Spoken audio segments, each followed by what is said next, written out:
Look, have you ever noticed how someone can earn more money every year and still feel just as broke as they did 5 years ago?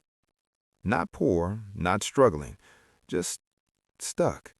That weird middle zone where the salary goes up, the lifestyle quietly goes up with it, and somehow the bank balance never really changes in a meaningful way.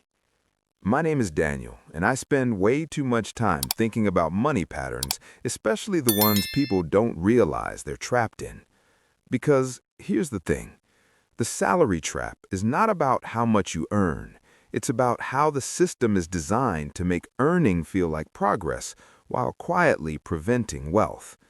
And that sounds dramatic until you really sit down and look at how most financial lives actually unfold. You start your first job, maybe it pays $40,000. You feel relieved. Finally, money is coming in consistently. You can breathe, you can buy things without checking your account every 5 minutes. That first steady paycheck feels like freedom.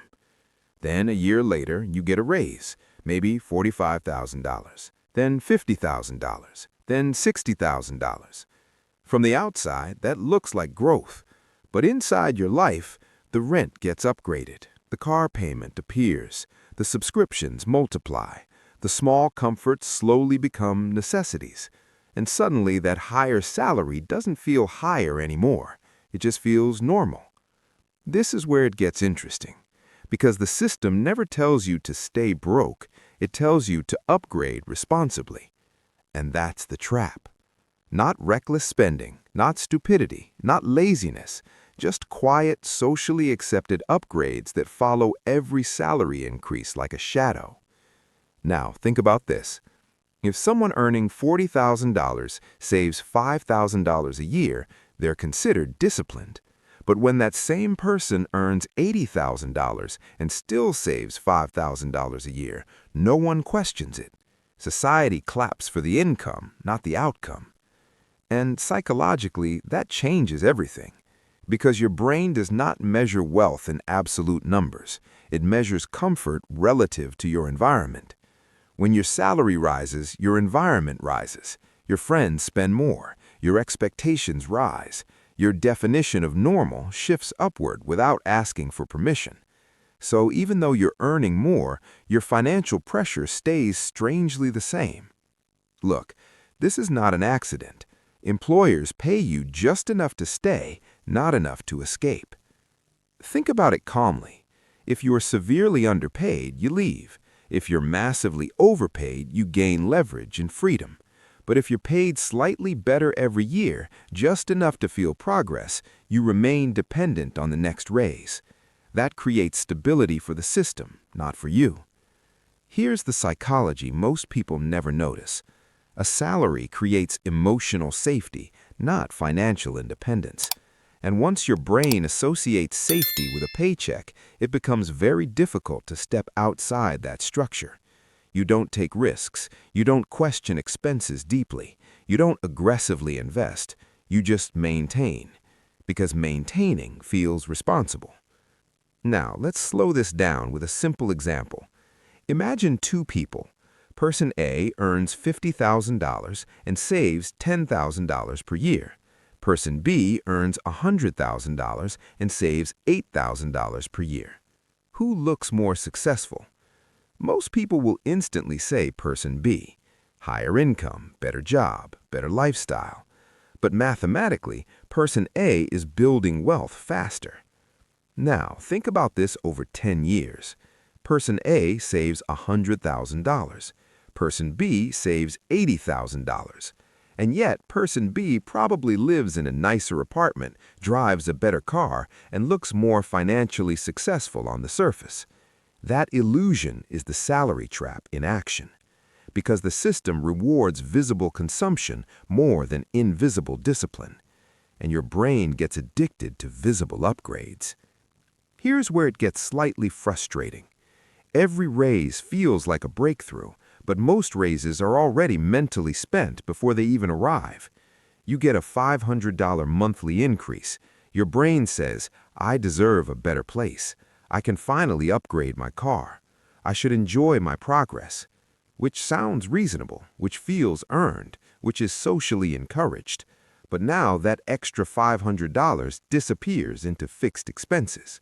And fixed expenses are dangerous because they don't scale down when stress hits.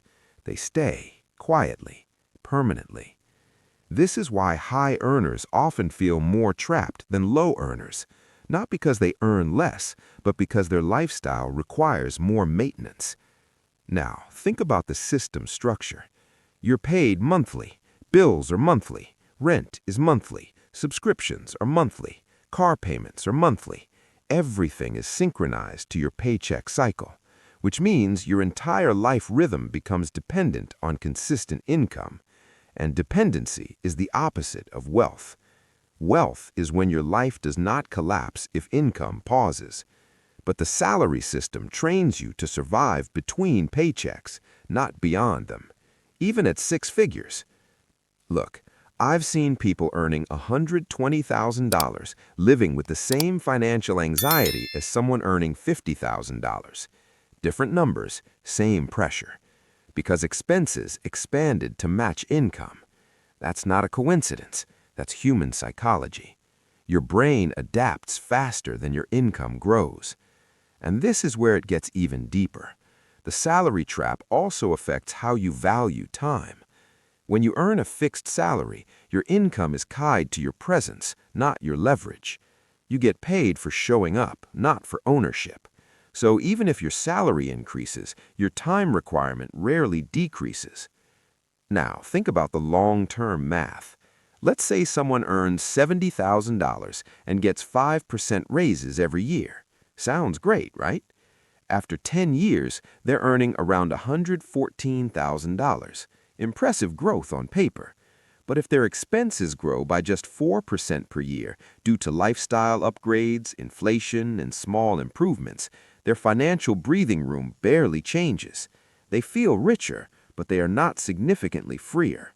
And freedom, not income, is the real metric of wealth. Here's a reality most people avoid. A salary is predictable, but predictability can become a cage if it replaces strategic thinking. Because when income feels stable, urgency disappears. You stop optimizing spending. You delay investing. You assume future raises will fix current inefficiencies. And that assumption is expensive. Now, think about this in everyday life. You order food more often because you're busy. You finance things because payments feel manageable. You justify upgrades because you work hard. Individually, each decision is small.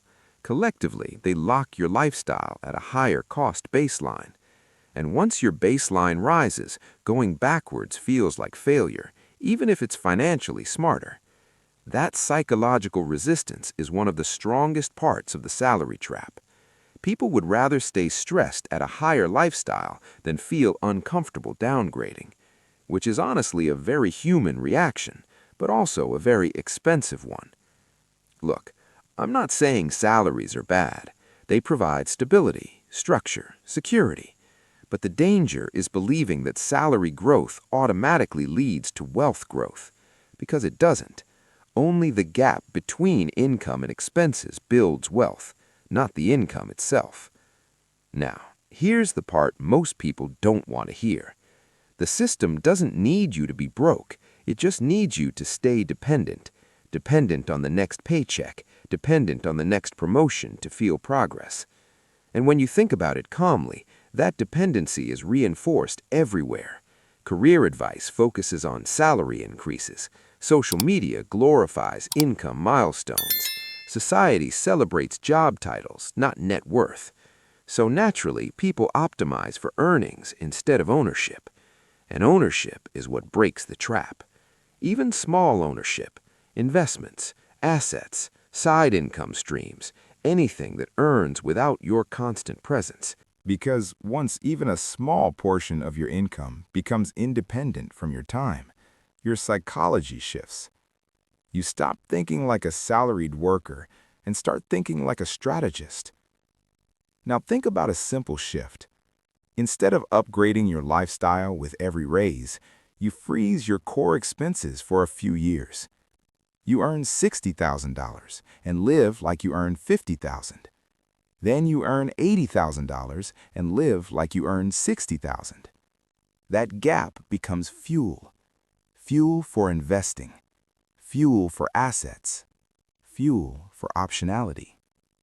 And optionality is the quiet power most wealthy people protect.